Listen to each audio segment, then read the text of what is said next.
Ezra अध्याय 10।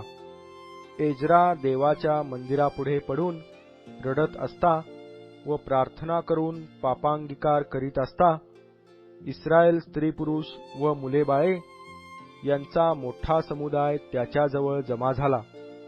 लोक धाय धाय रडत होते। तेव्हा एलाम वंशातला शखन्या बिन यहिएल एज्रास म्हणाला, आमच्या लोकांनी या देशातील लोकांच्या अन्य जातींच्या स्त्रियांची विवाह करून आपल्या देवाचा अपराध केला आहे। पण या स्थितीतही इस्रायला संबंधाने आशा आहे। तर आता आमच्या स्वामीच्या उपदेशानुसार आणि आमच्या देवाच्या धर्मशास्त्राचा ज्यास धाक आहे त्यांच्या उपदेशानुसार आम्ही असल्या सर्व स्त्रिया व त्यांच्या पोटी झालेली संतती काढून लावितो, अशी आणभाक आपल्या देवापाशी करूया। हे सर्व आपण धर्मशास्त्राप्रमाणे करूया। तर आता उठ, हे काम तुझे आहे, आम्ही तुझ्याबरोबर आहोत, हिम्मत धरून हे कर।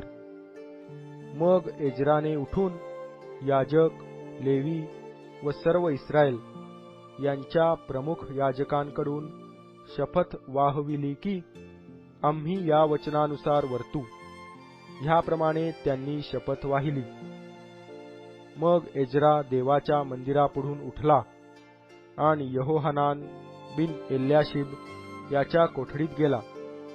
तेथे तो गेला तेव्हा त्याने अन्नपाणी सेवन केले नाही, कारण बंदिवासातून आलेल्या लोकांच्या पातकास्तव तो शोक करीत राहिला।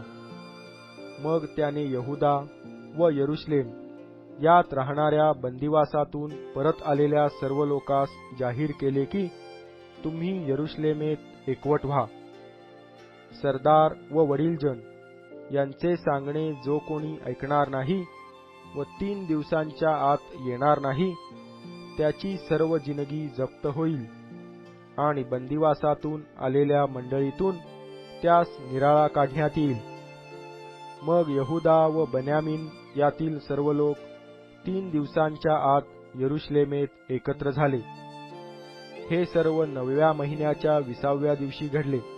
सर्व लोक देवाच्या मंदिराच्या चौकात सदरील कारणास्तव आणि पावसाच्या झडीमुळे थरथर कापत बसून राहिले। मग एज्रा याजक उभा राहून त्यास म्हणाला, तुम्ही आज्ञेचे उल्लंघन करून अन्य जातींच्या स्त्रियांशी विवाह केल्यामुळे इस्रायलाच्या अपराधात भर घातली।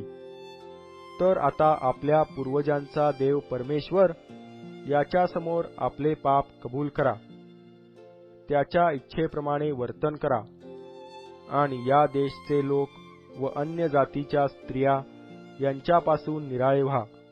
तेव्हा सगळ्या मंडळीने उच्च स्वराने म्हटले, तू सांगतोस त्याप्रमाणे करणे आम्हास उचित आहे।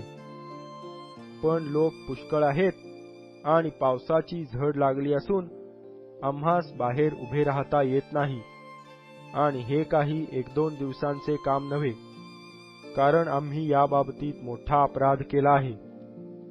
सर्व मंडळीच्या तर्फे आमचे सरदार नेमावे आणि आमच्या देवाचा भडकलेला तीव्र कोप आम्हावरून दूर होईतोवर आणि या प्रकरणाचे निराकरण होईतोवर आमच्या नगरातल्या ज्या रहिवाशांनी अन्य जातींच्या स्त्रिया केल्या आहेत त्यांनी नेमिलेल्या वेळी यावे आणि त्यांच्याबरोबर प्रत्येक नगराचे वडीलजन व न्यायाधीश यावे। या संबंधाने केवळ योनाथान बिन असाएल आणि यहजा बिन तिकवा यांनी विरोध केला आणि मशुल्लाम व शब्बथई लेवी यांनी त्यास दुजोरा दिला। बंदिवासातून आलेल्या लोकांनी सांगितल्याप्रमाणे केले। एज्रा याजक व पितृकुळांचे काही प्रमुख आपापल्या पितृकुळांप्रमाणे आपली नावे नोंदून निराळे झाले आणि 10व्या महिन्याच्या प्रतिपदेस ते या बाबीची चौकशी कराव्यास बसले। ज्यांनी ज्यांनी अन्य जातींच्या स्त्रिया केल्या होत्या त्या सर्व पुरुषांच्या प्रकरणाचा निकाल त्यांनी 1ल्या महिन्याच्या प्रतिपदेपर्यंत केला। याजक वंशातील ज्या पुरुषांनी अन्य जातींच्या स्त्रिया केल्या होत्या ते हे, येशुवा बिन योसादाक याच्या वंशातील व त्याच्या भाऊबंदांच्या वंशातील मासेया, अलिएजर, यारीब व गदल्या. आपल्या स्त्रिया काढून लावू असे वचन त्यांनी हातावर हात मारून दिले. ते दोषी असल्यामुळे त्यांनी आपापल्या दोषांकरिता आपल्या कळपातला एक एक मेंढार पिला. इम्मेराच्या वंशातले हनानी व जबद्या आणि हरिमाच्या वंशातले मासेया, एलिया, शमाया, यहिएल व उज्जिया. पशहुराच्या वंशातले एल्योवेनय, मासेया, इश्माएल, नथनेल, योजाबाद व एलासा. लेव्यांपैकी योजाबाद, शिमी, कलाया उर्फ कलिटा, पथया, यहुदा व अलिएजर. गायकांपैकी एल्याशिब. द्वारपाळांपैकी शल्लूम, तेलेम व उरी. इस्रायलांपैकी परोशाच्या वंशातले रम्या, यिज्जिया, मल्किया, मियामिन, एलाजार, मल्किया व बनाया. एलामाच्या वंशातले मत्तन्या, जखर्या, यहिएल, अब्दी, यरेमोत व एलिया. जत्तूच्या वंशातले एल्योवेने, एल्याशिब, मत्तन्या, यरेमोत, जाबाद व अझिजा. बेबाईच्या वंशातले यहोहनान, हनन्या, जब्बई व अथलई.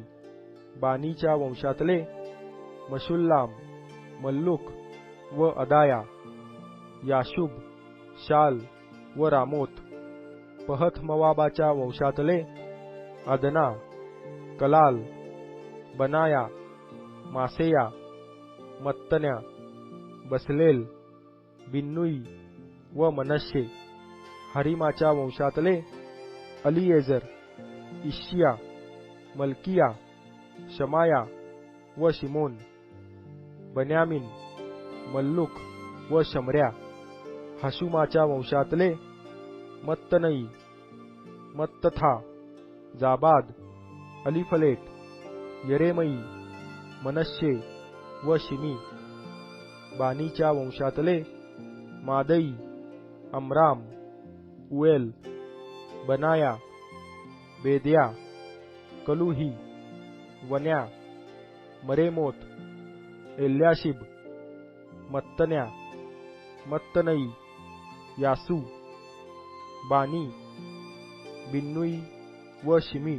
शलेम्या, नाथान, अदाया, मखनदबई, शाशई, शारई, अजरेल, शेलेम्या, शमर्या, शल्लूम, अमर्या व योसेफ. नबोच्या वंशातले इयेल, मत्तिथ्या, जाबाद, जबीना, इद्दो, योएल व बनाया.